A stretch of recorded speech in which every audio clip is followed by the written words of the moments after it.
So welcome back to the 5th scientific workshop of the International Forum of Agricultural Robotics. And we will start the third session this afternoon about the appropriation and how farmers can use the digital technology in general and the robotics in particular. And then we will start with the first speaker, a keynote speaker, with Bruno Tisseyre from Montpellier SupAgro. And I thank Bruno to have accepted to give us a talk about that. Yes, you can go there. If you prefer to be in front of the screen, you can also use this microphone. It's okay, it's perfect. Up to you. Thank you. Thank you very much. And the floor is yours. Thank you. So thank you, Roland, for inviting me to make this presentation. I'm very proud. You will see that my background is much more in precision agriculture and also mechanization. So not really robotics, but I think this is quite interesting to focus on history in mechanization to analyze today what will be actually robotics maybe in the next years. I wanted to start my presentation with this figure. It was drawn at the beginning of the last century, and it's quite interesting to have a look to what is currently happening. The idea was to ask the drawers, what will be agriculture in 2000? So this was 24 years ago.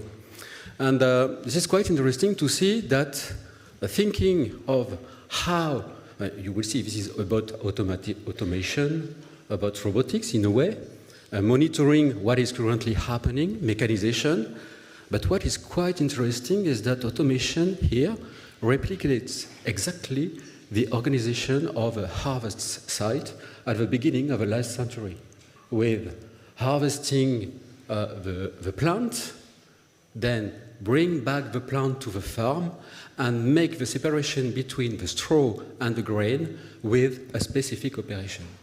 So they didn't consider that we will have a combine harvesting the grain directly on the plot, actually. This drawing doesn't consider neither the tractor, the capacity of a tractor to animate a tool. For example, you have an illustration of the first power takeoff. This was at the beginning of the last century, and the possibility to move a tool behind the tractor and to bring power within the field. But there is also quite interesting similarities with current prototypes. So this is just an example. You see that the power is provided by the network, the wires, the cables, mechanical, electricity, probably, we don't know. But what is quite interesting is that this is one of the last prototype, I think it's maybe 5 years old, with a big manufacturer, and you see that there is electricity with a battery and connected to a network close to the field. And this is quite interesting to see that we may move back to some organization, and this is not that stupid. For example, when we speak about watering, irrigation, we have networks to bring water to the fields. So why not energy? This is one possibility. There is a constancy. This is the change of the role of a farmer to reduce the workload and the work pain. And you will see that speaking about robotics and to see how will be adaptation on what will be the future in robotics or with robot, we have necessarily to consider the evolution between technologies, but also agronomy and change in agricultural practices, and that's what we have to face within the next 10 years, and also, and very important, social organizations. And we don't have the same social organization, for example, in some place in Europe, in the United States, in South America, and so on. And so to follow, we need a constant monitoring of what is currently happening with mechanization, automation, and robotics. We have to really monitor what is currently happening. So my talk will be divided in 3 parts, very simple. The first one is what is robotic adoption Actually, in France, so I will take the example of in France, but I think we can have some similarities with other countries. Second, factors that facilitating and discouraging the adoption for the farmers. Is it okay with the sound? Yeah? Okay. And then the third part towards new organizations, and I will try to make some similarities with mechanization and history. And you will see that there is some. So, moving on to the first part, what is robotic adoption today in a country like France, mostly based on family farm? So, we found a consortium based on I am from the university, so it's an agricultural university, and I'm involved in teaching digital applied to agriculture or precision agriculture.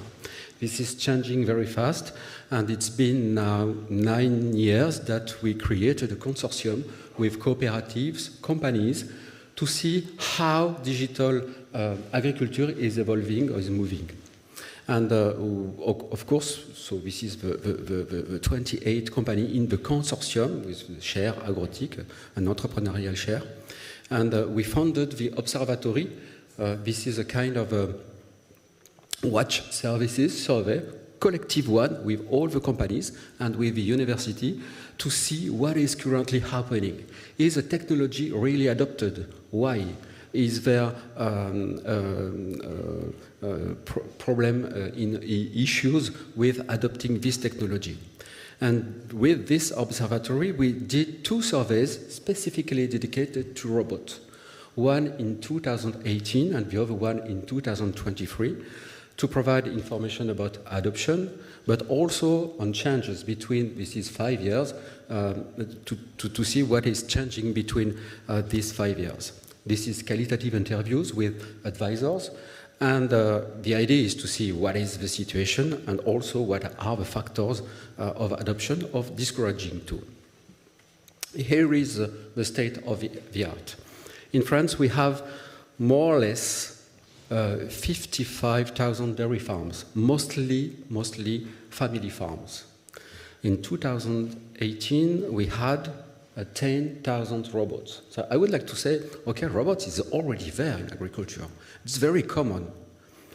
10,000 robots, and it increases to 18,000 robots in 2023.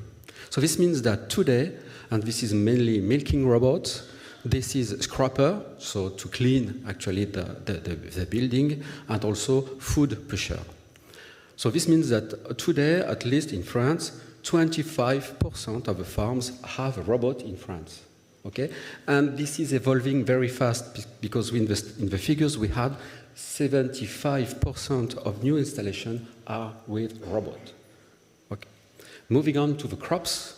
So this is the majority of the farm in France with more than 15,000 vines, more than 100 arable crops farm, and then 15,000 horticulture and 15,000 vegetable farms.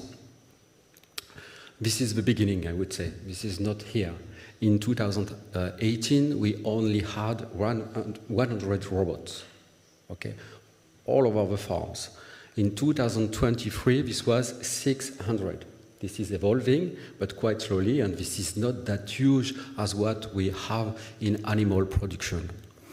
I would like to just to focus on the figures below the slide. This is only addressing high-value crops. 45%, this is for wine production, and mainly for mechanical weeding. We saw that this morning. And also cover crop management. And 45% is for vegetable farming, and for the same reason. Mechanical weeding, seeding, and sometimes, and cover management.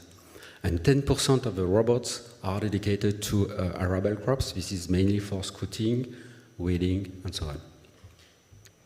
So moving on to the second part, and speaking about factors facilitating or discouraging adoption. The first one, of course, when we investigate the advisors, the farmers, and the growers, this is manpower shortage, but not alone. This is always manpower shortage in conjunction with changes in agricultural practices. And the main changes during the last 10 years, this is to remove chemical weeding and chemical from the farm. And this is a huge change for the farm. So this means that manpower shortage plus change in agricultural practices means that we have to change. And this is one of the reasons of robot adoption, especially for mechanical weeding in high-value crops. So you have, for example, in this case, an example, and in 2 words, this is ecology and cost optimization. So this is the reason why they adopted in vegetable farm the robot for mechanical. This is the same actually in viticulture. We are moving slowly from chemical weeding to mechanical weeding. This is a huge change. You can't imagine. I have some figures here considering mechanized viticulture. This means that moving to chemical to mechanized or to mechanical weeding, we move from 15 hectares that one people can manage by their own to 13 hectares. So we lost 2 hectares, and 2 hectares are revenue. This is a big change. This is the first time it happens in the history of agriculture. The change in practice means that one guy can manage less. Okay? So this is a big change, and this is the reason why they can consider robots, and it's especially mechanized weeding. The second factor, of course, it's comfort at work. Here is an example. This is a young guy, 27 years old, and when you ask him, this is not possible to have these people moving on to dairy farm today. They want to live like us. They want to have time to bring their children to school. This is the main reason they said. This is not about the cost. This is not about the complexity. This is only about, I want to have a decent life. Okay? So comfort at work, and this is the real main reason. Comfort at work, if you think about it, this is also the reason of the adoption of auto steering system in arable crop. And I think it's quite interesting because we are ready for automation. We are ready for actually to get a tractor, autonomous tractor, because it's almost there with auto steering system. And if you look at the figures, I took the figure of the GNSS market report at the European level. So this is the shipments of GNSS devices in Europe. This is amazing, the increasing. This is, we never saw a speed of adoption like this one in agriculture. A technology that has been adopted so fast by the farmers. So this means that, in my opinion, this is already there for auto guidance, for auto steering system, and so on. And of course, comfort at work plus labor shortage for people or for production that have to manage a lot of people, for example, for harvesting, picking, and so on. This is an issue, and there is high expectations in fruit picking, vegetable picking, spraying, but to my knowledge, no real robot available today. So I just show you a prototype for asparagus that with a lot of expectations. Another factor is cost and complexity. So, of course, you saw that the robot for crops are adopted for high-value crops mainly, but this is a high investment for a family farm. And this is the main market, actually. For example, in viticulture, family farms are the main market. So this is quite a high investment. This is a technological gap for them, electricity, new skills to manage this new machine and to adapt the farm and to this machine. It requires some prerequisites to be satisfied on the farm level. The connection. This is an issue. Huh? We still have a lot of farms that are not connected. So how to have a centimetric correction in this case, or how to connect the robot in this case. we need a lot of information before having the robot. Precise geolocation of a field, of a border, of the trees, of the rows, everything. So this is still complex to get and to manage before having the robot. And also the size of the fields and the spatial distribution of the fields around the farm. If most of the fields are concentrated around the farm with a good network, this will be easy. If it's spread over a large area, which is almost a lot, which is the case for most farms, this will be an issue. And just a thought like that, you probably don't know this machine.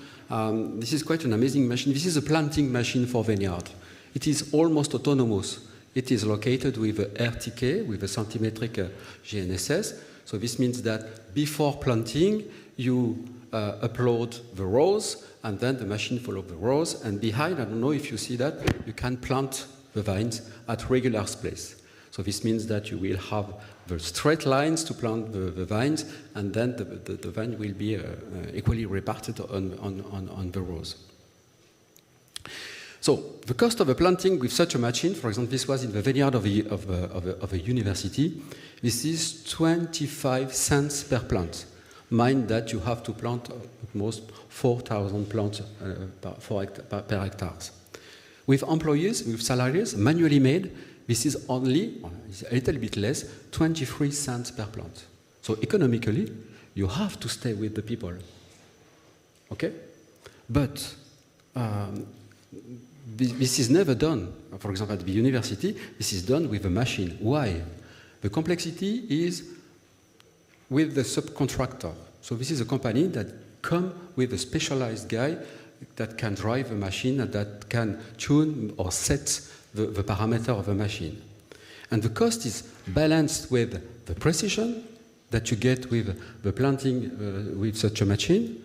The quicker operation, it's done, for example, in half a day with a whole vineyard than 1 or 2 days when it's manually made. And you have only three people to manage, although it's 10 or 15. So here, it's quite interesting to see that sometimes we said, okay, this is the problem of cost, but it's not that easy, and we don't have, it's very hard to analyze today how it will be balanced between all other advantage like precision. Precision is one.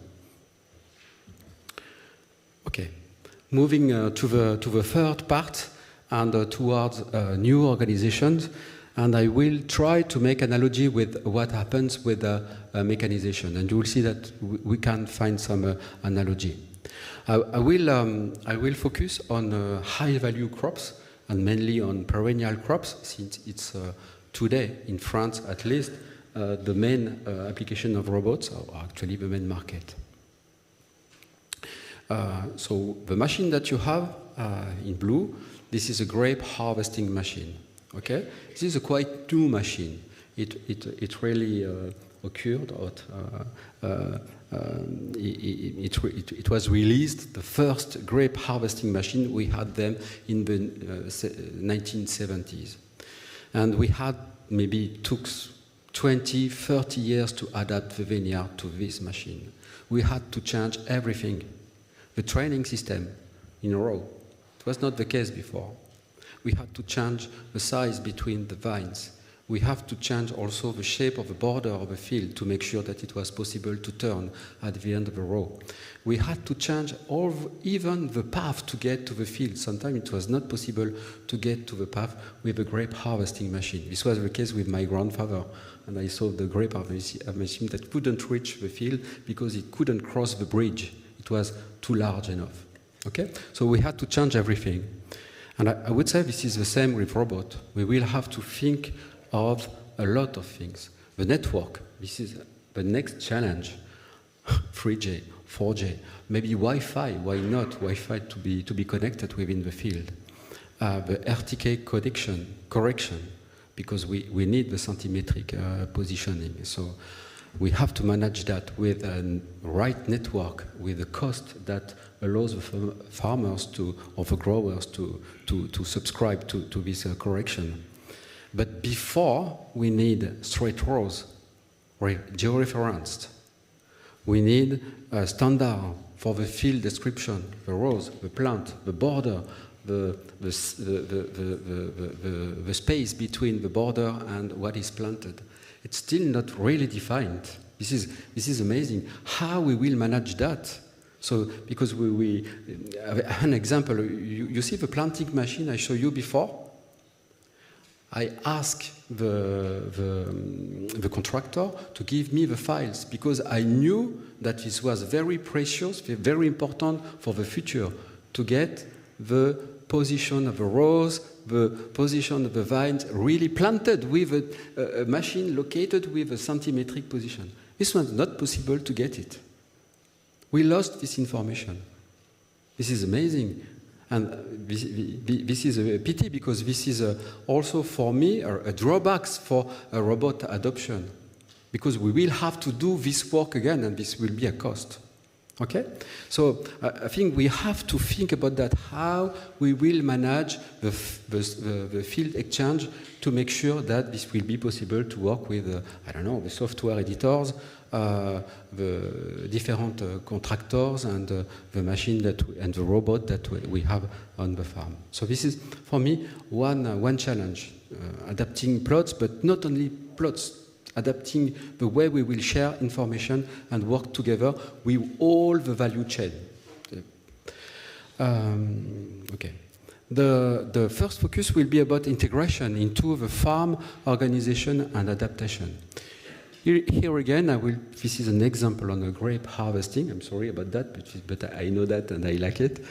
So the first example, this is the 3R grape harvesting machine. On the left, this is optimization of existing equipment. This is a towed harvesting machine. It is towed to the tractor. So this means that we keep the tractor, we buy only a towed machine, and we use the power of the tractor to make the grape harvesting. Okay? So this is a kind of optimization of equipment. In the center, this is a specialized equipment. This is a self-propelled machine. The idea here is to be efficient, quick, fast, to harvest as more as possible to secure the harvest, actually. And on the right, this is the versatility. This is the same, but with the possibility to remove the harvesting part and to use the power that we have for other operation. So this is a question of versatility. And if you look at the robot, or maybe the demonstration that we have outside, so this is just a sample, just an example, we have, and I have to add that the 3 examples that I showed you before, they are there. They exist all together, jointly. Okay? And if you have a look above, so the first one on the left, this is a retrofitted kit to have autonomous robot. This is the one, I will not cite any brand. Okay? The one in the middle is a dedicated machine, okay, specialized, only with a porter, only few operations. And on the right, you have a possibility to use all the equipment on the farm because this is a 3-point tow machine. So you can use the equipment that you already have on the exploitation. So just to show you that maybe these 3 possibilities are relevant and they will coexist in the future at the same time. And another point that I wanted to share with you, and I think it's quite interesting too, this is new organization at the territory level, maybe to mutualize equipment spatially. This is an example of we are not far from here. Huh? This is 100 kilometers from Toulouse. You have a village with the cooperatives, and you see the farms are gathered in village, okay? And this means that you can have fields not so far, but far from the center of the village, which raises issue when you have to deploy robots in such a situation with roads and so on. But the idea is that maybe in these zones, you have fields belonging to a few farmers or a few growers. Here, I don't know, you see the red one, A, the green one, B, and the C one, I think it's blue. And you can consider that it would be possible to say, okay, collectively we buy one robot and we organize in cooperatives or all together just to robotize this part of our fields. And I know that there is already some thought or some project thinking about that, mainly for reading and to buy all together a robot, but to manage it very cleverly, to say, okay, this will not be all the farm, we will share the risk, and we organize the field so that the robotization of the field will be only there. And then you pay, you subscribe to the company in proportion of the area that is managed by robot. And I think also other organization with new services and maybe new jobs, like, I don't know, Robo Shepherd. You know this little robot. You don't buy the robot, you buy a service, which is a crop management. And you can have a fleet of robots that are deployed on this vineyard, and this is a service. This means that you have a shepherd in charge of a robot to deploy, to bring them on, and then to bring them back from the field once the operation is done. And why not? I think this is quite interesting because we are very used to that in agriculture. For example, speaking about pollination, we are used to move the hives depending on the needs to make pollination of orchards and so on. Why not with robots? We are used also to move the ships from one side to another. So this could be, this is, I think, quite interesting, and this is an option to consider robotics too. And of course, one, for me, main challenge, this is the skills to support farmers in change of organization, but one challenge, and we saw that with the milking robot, is the possibility to intervene or to make a diagnosis or reparation very fast. So this means that the way the dealing and will be organized on the territory will be quite important, and maybe this could be the reason why you will not buy or hire a robot. This means that the dealer is too far from your farm, and then it's too risky in case, for example, of a breakdown or in case of problem with your robot. So I think the importance of the dealerships and their distribution over the territory, over the country, is will be very important. I mean, we saw that with the milking robot. Okay, moving on to the conclusion. So I would stress that there is still few robots, at least in France, for crop production. Only, this is a low adoption, but which is mainly driven by change in agronomical practices. This is very important. Change in agronomical practices will drive, I think, robot adoption. High-value crops. And many, I think there is many interesting challenges to succeed robotization, and many analogies have to be made with classical mechanization. Yeah. Thank you.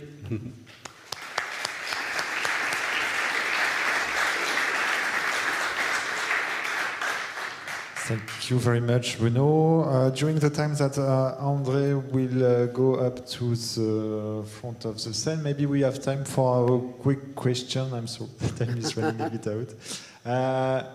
Any question for Bruno? Yes.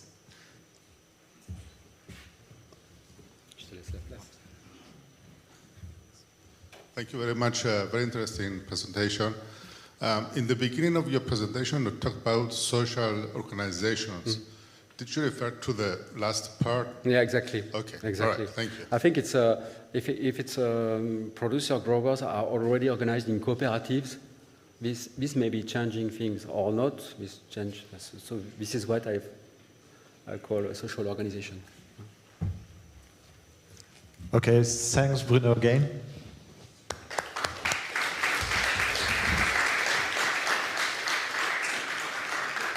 It's okay. As a presentation. Oh, okay. Yes. Sorry.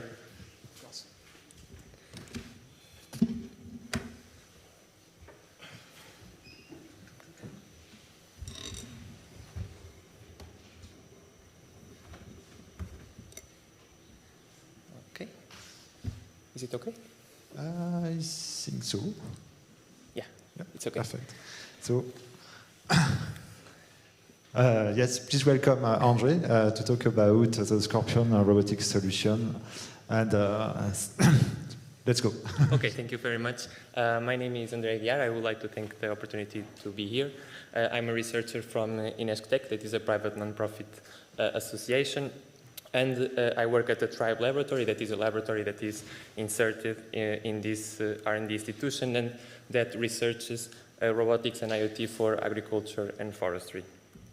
So I will start to describe by describing our laboratory, then a Scorpion project that is an European project that our laboratory is coordinating, and finally I will talk about a solution for autonomous navigation in agriculture that we call Navibox, that is created by us. So in 2014 we looked for the Portuguese reality and for the farmers and producers needs, and we developed a roadmap that is aligned with the strategic research agenda from the European Commission to develop robotic solutions that are aligned with the concept of precision agriculture. So the main mission of our laboratory is to research and develop modular, safe and autonomous small-size agricultural machinery, and we also work with IoT sensors and actuators to be installed in these farms, but also in forestry. So we aim to create robotics and intelligent systems for smart precision agriculture and forestry, and our main focus is to work on permanent woody crops, mainly in Portugal, but we are now expanding to other countries, then in protected crops, and finally in forests. Here you can see our main roadmap. So we started by creating robotic solutions for crop monitoring, and now, as you will see in this event, we already have autonomous spraying solutions. Also, we developed robots for mowing and fertilization, and in the future we are approaching to create autonomous solutions for pruning and harvesting. Our team is composed of 25 members that we divide in robotics and IoT, and we have expertise in several areas such as safety, outdoor navigation, in perception, manipulation, embedded systems, and also in mechatronics, because our main goal is to build our platforms from scratch. Here you can see our two platforms. The first one, the Vector robot, is designed for precision spraying in vineyards, and the modular e-robot is, as the name says, a modular robot that can have on the back of the robot different tools such as a mowing tool, an harvesting tool, and a fertilization tool. As an R&D institution, we are coordinating and participating in several European projects. As you can see here, in this presentation, I will focus on Scorpion because it's the project that we are presenting here. At the event. This project started in 2021 and ended in the last month of the last year. It was coordinated by INESC, our R&D institution, and it is inserted in the context of vineyards that are characterized by arch steep slopes with lack of space to maneuver and with difficulties of communication. We aim to tackle the negative impact of spraying on human and animal health by creating a safe autonomous precision spraying tool that is coupled on a modular robot that is capable of working in steep slope vineyards, but also with applicability to other permanent crops. The Scorpion Consortium is composed of R&D institutions and companies from different countries. We are coordinating as INESC Tech, a Portuguese R&D institution, but we have institutions from Spain, Italy, and also Netherlands. Our main use cases are, as you can see, the Douro vineyards in Portugal. I don't know if you ever tasted the Oporto wine, but it is where the Oporto wine is produced, and our robot is already working on these vineyards. Then we also tested the robot in the Aosta Valley in Italy, and finally in Penedès in Spain. Here you can see the concept of the robot that the Scorpion project aimed to create. So it is a robot that moves on the row of the vineyard, but where the sprayer moves to the left and to the right, and the vineyard goes inside of the sprayer. Here you can see the final result of the Scorpion project. So a smart precision spraying in steep slope vineyards in Portugal, where the robot is autonomously moving on the row of the vineyard, and the sprayer is spraying in offset.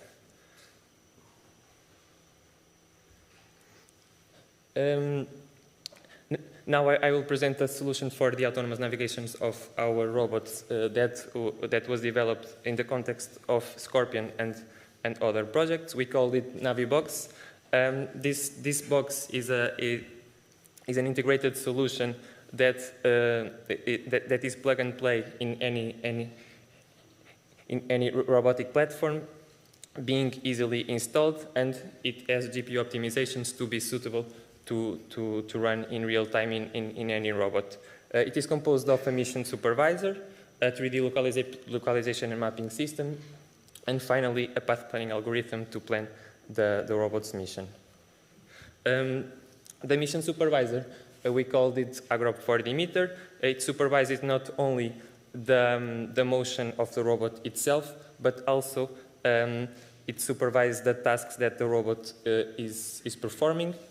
The supported tasks right now are monitoring, mowing, spraying, and fertilization. Then we have the vine slump, the 3D localization and mapping system that localizes our robot with or without GNSS and simultaneously maps the environment in 3D. It uses GPU optimizations to be suitable to run in real time, as I said, and it supports sensors such as a 3D LiDAR, odometry, and it can use also IMU and GNSS, these two not being mandatory to VineSlam to work. And finally, I want to show you AgroPP, that is our safe path planning algorithm. The key point of this algorithm is that it is a path planning algorithm that is aware of the robot's center of mass, and this helps us to create a path that is more safe for the robot in vineyards where we found arch slopes. So in the video on the left, you can see that the trajectory is not being aware of the center of mass of the robot, and the robot will fall. This is a simulation that shows our use case. On the right, you can see that being aware of the center of mass, the path planning is much more safe. And finally, I want to tell you that we are here at FIRA showing our two robots. Please, if you have interest, we will demonstrate them tomorrow and the day before, both in the morning and in the afternoon. If you have interest, please contact us. My name is André Aguiar, and now I'm open to hear your questions. Thank you very much.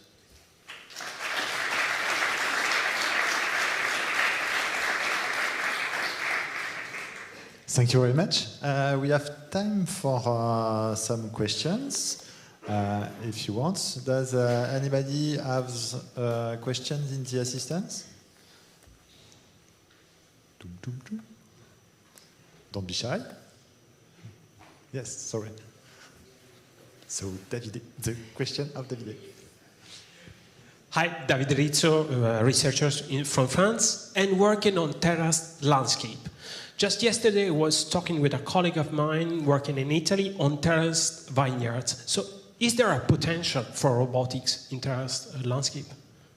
You mean, sorry, in terraced, steep slope and shaped, like the one you showed. Yes.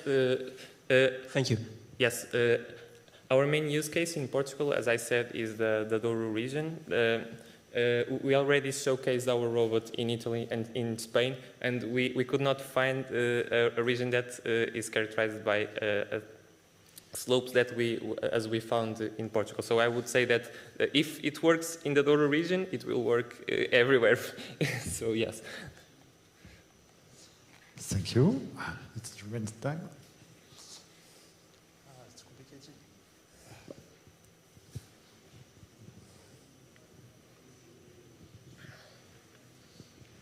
Hello, Thomas Dam from Lacos.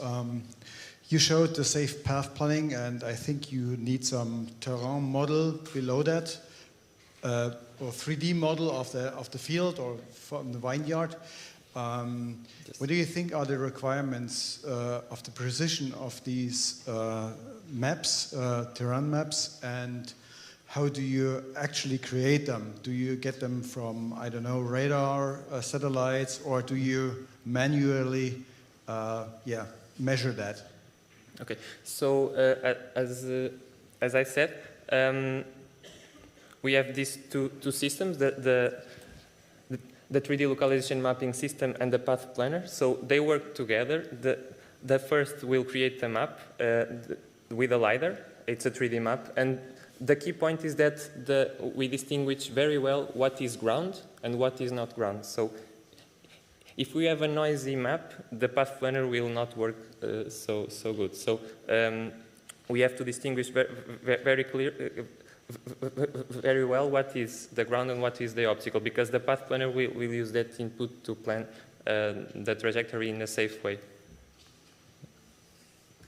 Okay, thank you very much. The time is running out, so let's thanks André again.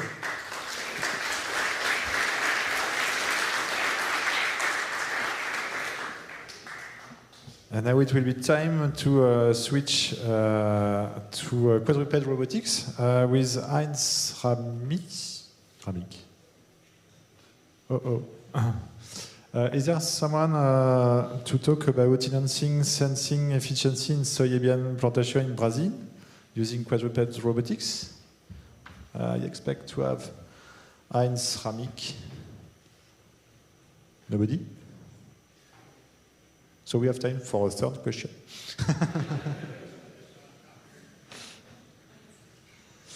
No, so I'm sorry for that. So I try to keep the time, but in fact, we are in advance.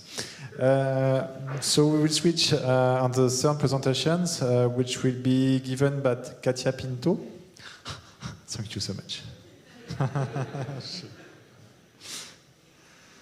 So Katia will speak about co-creation of smart technology for a more efficient agri-food production.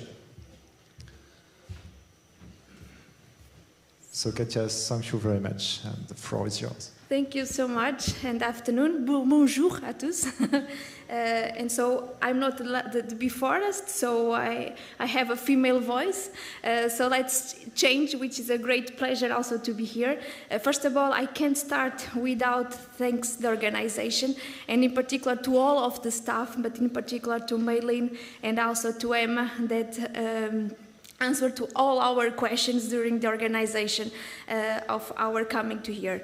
So what I'm going to talk about is a little bit of Smart Farm Collab. So please, first of all, I invite all of you to come to Portugal, that is already there, not far away from here, and to visit us also in Torres Vedras, nearby Lisbon, and there's direct flight, so no excuses to go there. Where are we? We are in a very nice place with full of agriculture. in particular fruits, also viticulture and horticulture. And our main goal, if we can compare what is Smart Farm Collab, it's also an institution similar to what you have here in France that calls Catapult, or also Fraunhofer in Germany. So the main goal of these Smart Farm Collab entities is to transfer also the technology and also all the knowledge from what we have, the academia, into the industry. So we are a little bit of brokerage entities that building together this academia and also the companies. So in our case, we are the Portuguese reference for the digital innovation in agriculture. And for that, we are developing different services in terms of the digitalization. What we are in particular, and some of the members you may know, before the INESC Tech also presented in this part also from SF Collab. So we are what we call a Helix Quadruped entity. Why? Because we have different entities from academia, also the research public institutions, companies, in this case SMEs, and also the competence centers. And so we have building together all the knowledge framework that we can do this transfer technology and also the knowledge.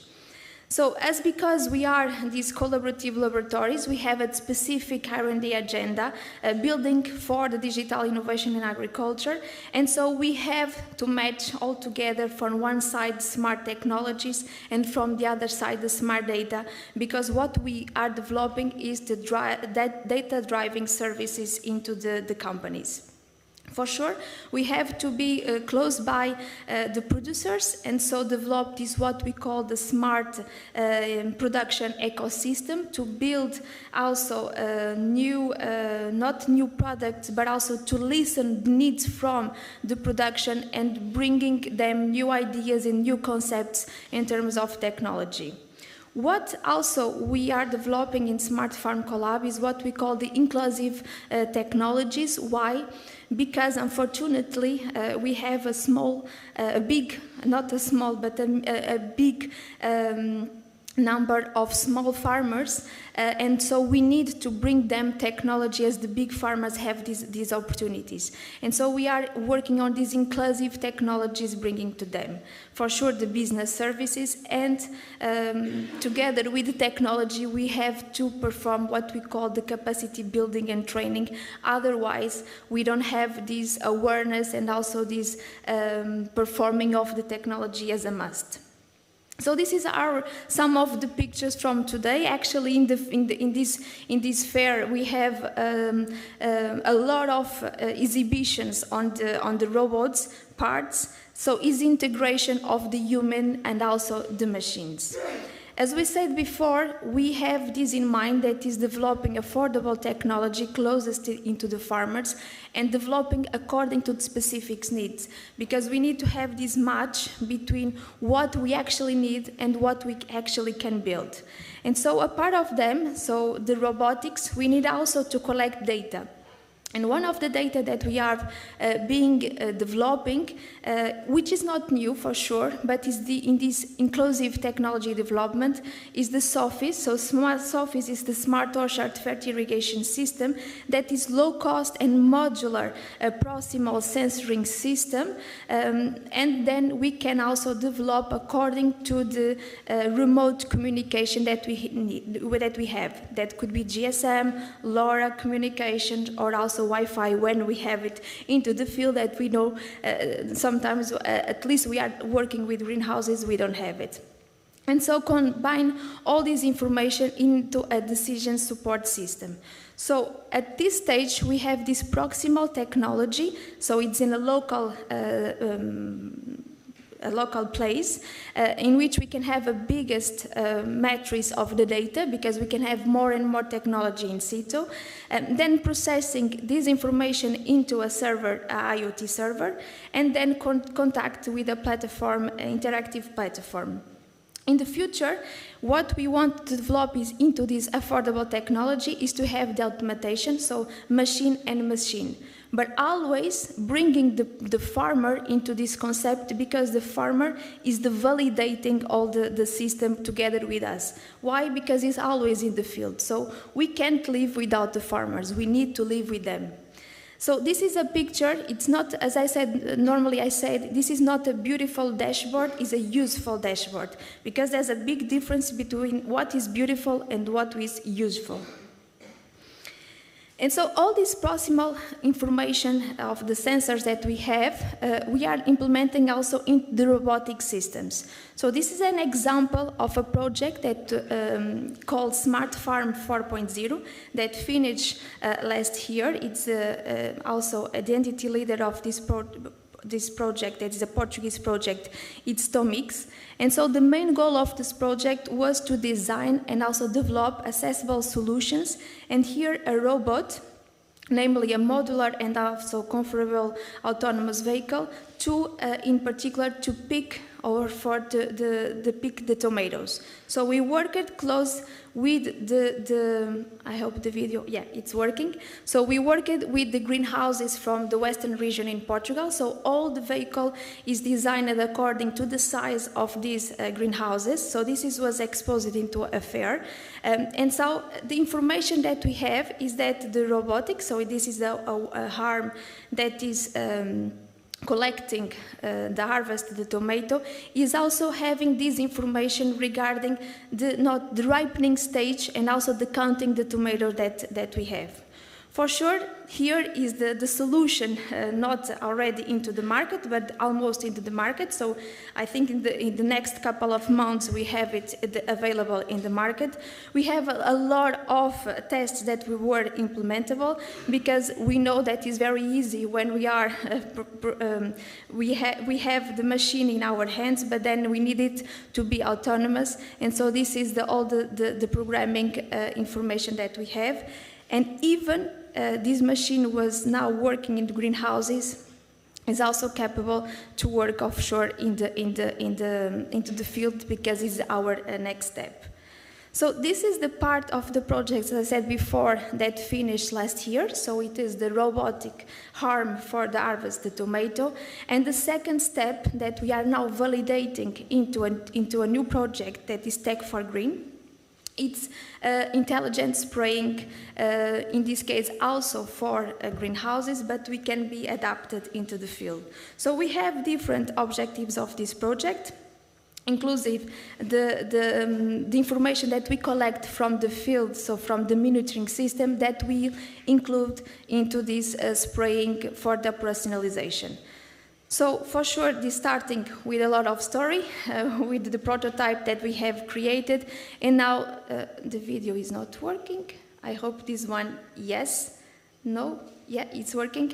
So this is a global picture of what we have. So the front of the vehicle that then is recognizing here and analyzing the data. So in this case, the tomato. So it's collecting different information regarding not only the size, but also the ripening stage, and then to pick it. So this is an example. This is in real conditions. So this is the stage where we are. So we are validating this, the harm. I hope the video also. And this is also the information that is getting. So this precision collection of the fruit. So we have this digital twin to also predict in the time the ripening stage, and also to perform the learning of the machine. This is very happy. Have some tomatoes to go then to the market. And then I think that, okay, and this is the second stage, that is the selective spraying. So the selective spraying is also specifically because it's working with electrostatic energy, and so this will have more specific spraying. So here, as I said before, this is greenhouses. So in this Tech for Green project, we are also validated into the orchards, in particular in fruits. So we have to redesign all the machine to be for this second step, because what we want is also to collect information from the field, to have this selective spraying, but also to know exactly what, where, and how many times we need to perform this spraying into the field.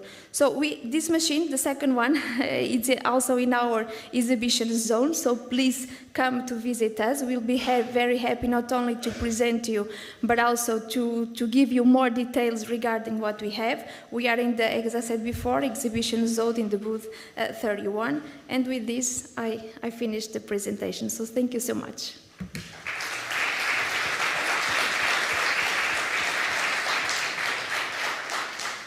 Thank you very much. Very much. We definitely have the time for some questions, so do not hesitate to ask your question to Kanta. Is there any question in the assistance? Maybe I was very fast. Sorry? Maybe I was very fast. Yes, but I have a question. Oh. Because you have talked about data collections, you talked about robotics and automations. How do you make the link between the data you are collecting, the data treatment, and the decision-making process in order to send robot?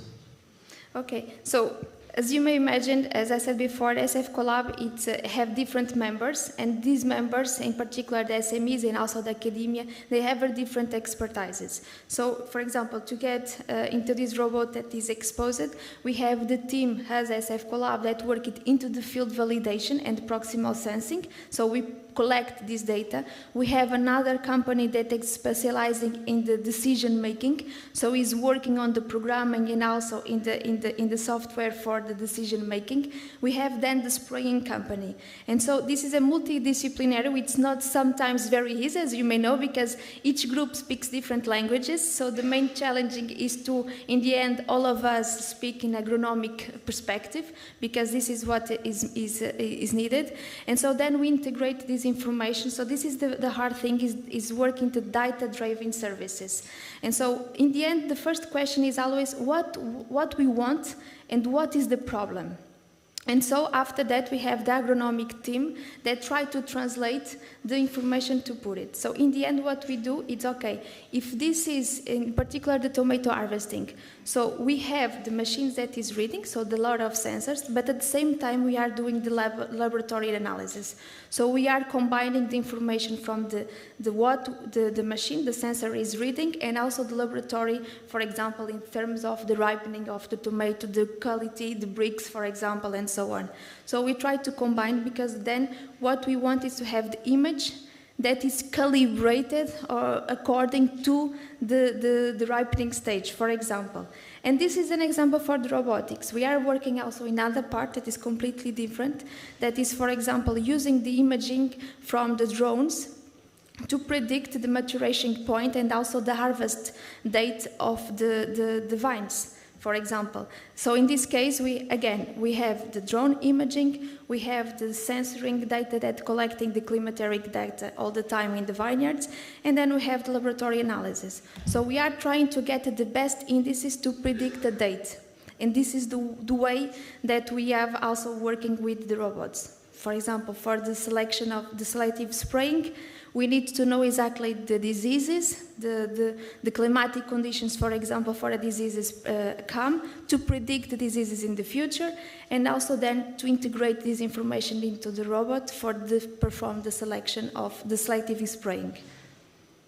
Thank you. And just to make the link with the previous presentation, sorry, do you have integrate some end users in the evaluation of the solutions? Always. For example, these two, the beginning of the project, so the beginning is always writing, but as you know, sometimes we write and you don't have the idea how it will be in the field. And so when we're starting to buy the materials, to design the robot, what we did, okay, we know that we wanted to work with the greenhouses. And this was something, because in Smart Farm Collab, our main goal is also the scouting of what is going on into the farming system. So, okay, we know the problem of the manpower, for example, in the greenhouses. So this was the first beginning, and also what they wanted from us, and then to design the robotic the same. So we went to different greenhouses. We worked close with the farmers and the technical production to design, for example, the size of the robots, to design the speed of the robot, and we are still doing it, because as I said before, we are in the calibration the validation step, and now we know that we have some references that we need. For example, the speed of the vehicle, we need it to speed up because it's still very, I would say, delicate when it's working. And so all of this is performed with the farmers, because they are our eyes into the fields. They know exactly what they want, and they are also our sensors, live sensors, I would say. Thank you for your answer. Is there any last question in the assistants, in the audience? Oh, sorry.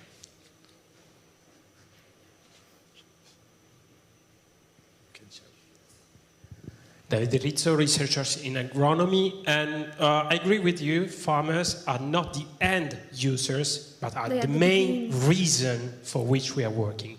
But my question was on another point. Are you working with plant breeders to exploit the data and eventually change the genetics of plants? Thank you. To be honest, not yet. What we have working, so farmers a lot, technical producers a lot, breeders, we started from the vines, but not working in the specific part of R&D, not at all started. But we work a lot also, and I forgot to say before, with competence centers, because they also have these experiences into the field. So breeders in particular, not yet. We have a small project, but not in R&D. It's more to, in this case, with the breeders, what we are working is with sensing technology, proximal sensing, to grow the mother plants in better conditions. So they are testing different conditions to grow. So this is in vine breeders, in particular to the mother rootstocks. So from the vines, not in the R&D. Well, they have their own R&D, but not within that perspective. Thank you very much. Thank you. It will be time to thank Katia again for a nice presentation.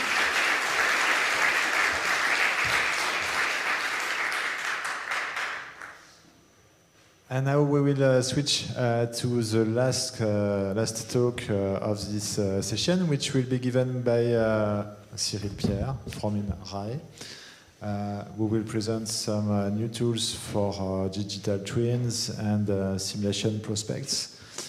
So he will use his own laptop, and we will take the risk of shutdown, if it's possible.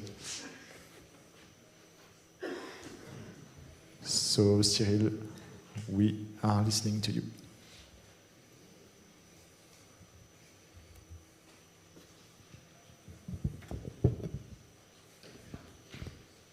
Okay.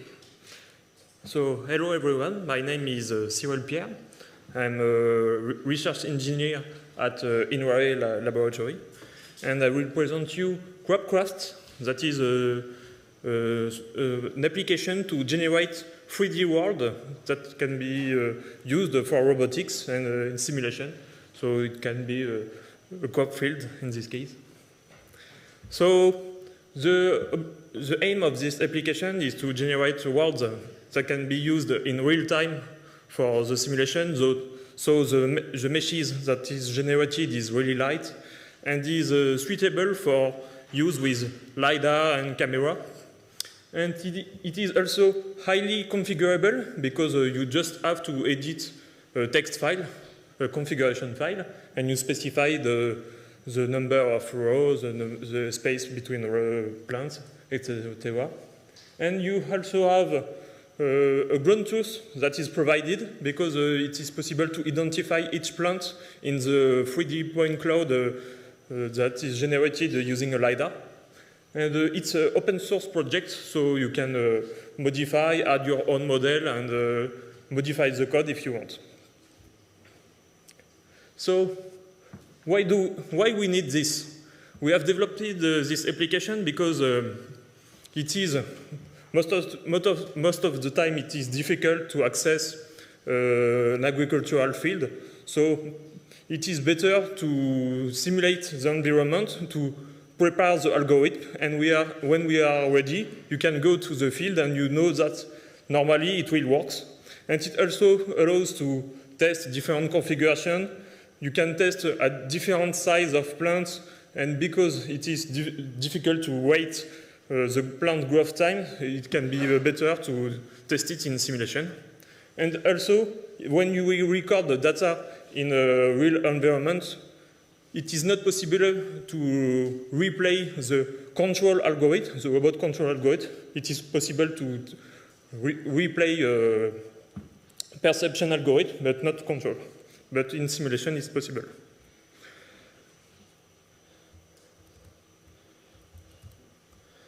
Okay, so how to use it? It's really simple because you don't need any 3D modeling skills. You just have to edit a text file, a YAML file in this case, where you specify for each swath the configuration of the plant, so the height of the plant, the distance between rows, the number of rows, the type of plant. You can also add noise parameters, the width scattering. There is a lot of configuration possible. And after that, you can execute a script. It's a Python script that uses Blender as a backend to generate complete 3D models. And after the script is executed, you can open, for example, the Blender file if you want to make some modification. But it is also possible to use it in Gazebo simulator or other simulator. It's a 3D mesh, so it's possible to import it in every software. And it works with Windows and Linux because it uses Blender and Python, and these two elements are available in all operating systems. So I will detail a little the environment that is generated. So we currently have only 2 models of plants. We have maize and bean that you can see in the corner. And we have created different models for different sizes. And it is possible to generate a continuous size selection because we select, when we specify when we choose a height, we rescale the model, the closest model in size, to the desired height to make it like a continuous growth of plants. And you can obviously add your own model if you want. We can also configure the swath. So, for example, it is possible to generate the same swath several times in the field, but it is also possible to make different configuration for each swath if you want to test different size or type of plant. It is also possible to make intercropping because you can make several configurations in the same swath and combine different crops, different kind of plants if you want. And you can add noise parameter for the position, the tilt angle, a scale factor, but also you can add missing plants, for example, that generate, for example, some hole in the field. And you can also, it's difficult to read, but it's okay. You can also control the width scattering, so you can generate widths in your field. So currently we have 3 models of width: Porcelain, Polygonum, Dandelion, and it's possible to control the density using a density map. So you have, it is possible, for example, to make a uniform scattering, but to be more natural, we use a parent noise that simulates heterogeneous environment. And we use Poisson disk sampling to select width position where we control the minimal distance between the widths in the field. So now I'll show you an example of the result you obtain in Blender. So you don't need to open this software, but I open it to show you the environment generated. And using Blender, if you have some 3D skills, it's possible to configure and improve the environment. For example, you can select, you can disable some elements of the 3D meshes to export. You can select for example, we can see that there is a different object for each type of element. We have stones, different weeds, and also the two swaths, the two types of plants. And you can also edit, if you want to make a more fine-tuning of the environment, you can also edit the scheduling algorithm and edit some config to add more noise or other parameters if you want. But you need a 3D skill in this case. Okay? And if you want to use it in Gazebo, the script generates automatically the model that is directly includable in the software. And if you want to run your robot in this environment, the robot does not collide with the plant. It will go through, but it collides with the ground, obviously. But it's important that the LiDAR detects the plant. So the LiDAR will see the collision model for the plants, but not the robot. And it is also possible to obtain a ground truth information. So the ground truth corresponds to the identification of each type of plant. So this information is obtained using the intensity information of the LiDAR. So it's a false, it's a cheat. We generate a false intensity information that corresponds to we encode the ID of each plant in the intensity information in Gazebo. So it allows, for example, to test some perception algorithm like ground removal, row clustering, or other things. And this generator also allows to make simulation dataset, for example, to test machine learning algorithm, because I just cut. For the machine learning algorithm, you can generate different configurations, and because it is a configuration file, it is possible to include this program in a script to generate different configuration and generate quickly a database to test some deep learning algorithm, for example. And that's all. So we have future works. We want to include other things, like, for example, ground deformation to make it more realistic. So include the topography, the wheel prints of the robot. We can also control the soil quality. For example, we know that in some part of the field, the plant will be smaller because the quality of soil is less. You can also generate plant growth. So you can. We want to improve the plant growth. Currently, we have a different 3D model for different size of the plant, but it can be interesting to make it more natural, to generate a plant that grows. There is already existing tools, for example, in Blender to do that. It can be interesting to include that.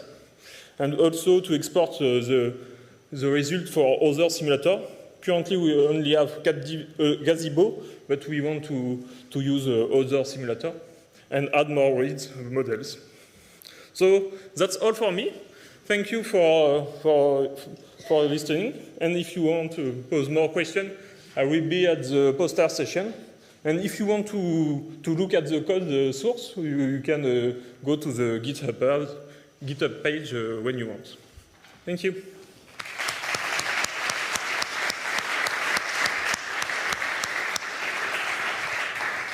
Thank you very much, Cyril. We have time for some questions. Does anybody have a question for Cyril? Skis. Thank you for your nice presentation. I have a question. Have you thought also of putting real-world image data to blend it in as the textures of the plants and the leaves? Yes, it can be interesting to include real data, but the problem with real mesh, mesh is generated using real data. That is, it's a really high. It's a really big models, so it's difficult to run it in real time in simulation. But it can be, for example, possible to make some treatment, manual treatment to improve or reduce the size of the meshes and include it in the real simulation.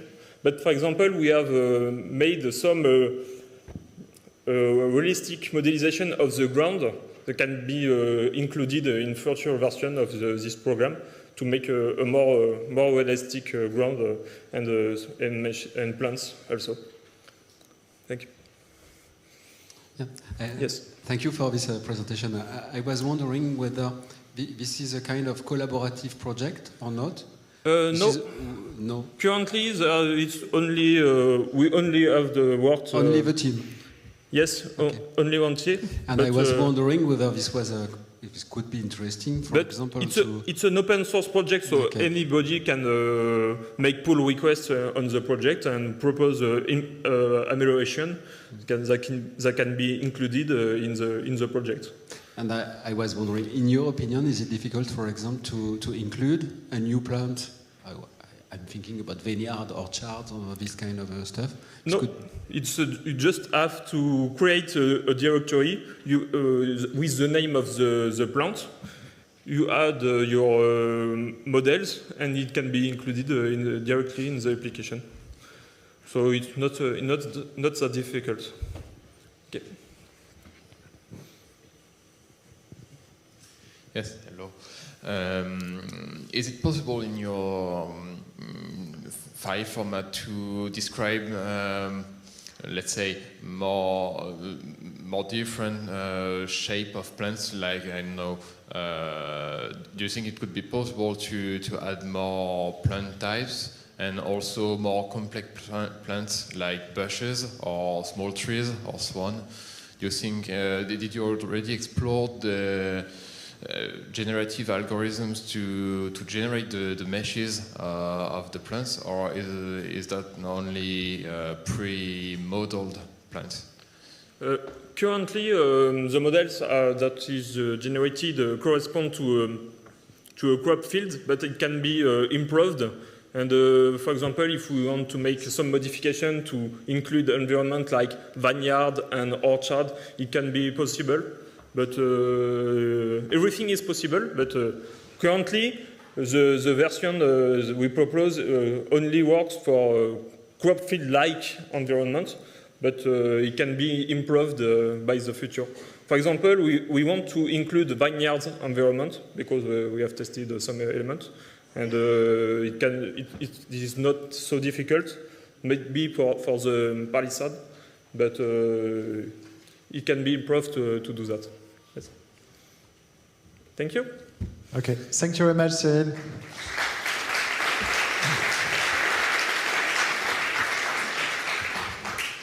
This was the last talk of this third session of the robotic workshop, and in a few seconds we will switch to the launch of the hackathon. So in 1 minute. So just to change from sessions, we would like to thank you for your attention, and I hope that you had a very interesting workshop. And we also would like to thank all the organization that permits to increase the quality of the presentations and to benefit from having a good exchange and a very interesting presentation during the scientific workshop. So I would like you to thank all the organization of the FIRA to permit us to have such interesting scientific workshop.